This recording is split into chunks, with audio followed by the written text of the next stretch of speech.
All right, ready? Okay, ready. Next door to Ontario, Manitoba shut its borders 3 months ago. Still, the pace of vaccination isn't moving fast enough to outpace the variants. Now, officials say Manitobans need to decide how bad their third wave will be. I think people should open their eyes. You know, we have in Ontario, if you see what's happening in Ontario.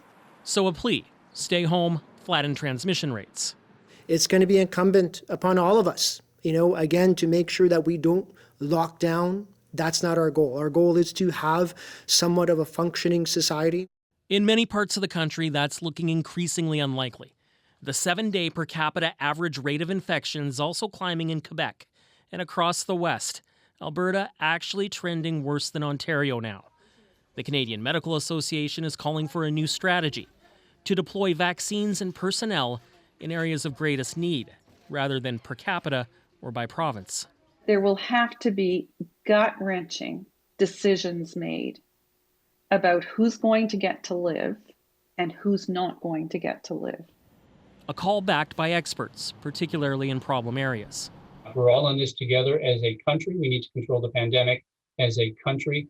Ontario is asking other provinces for people and equipment. The response so far for most provincial capitals?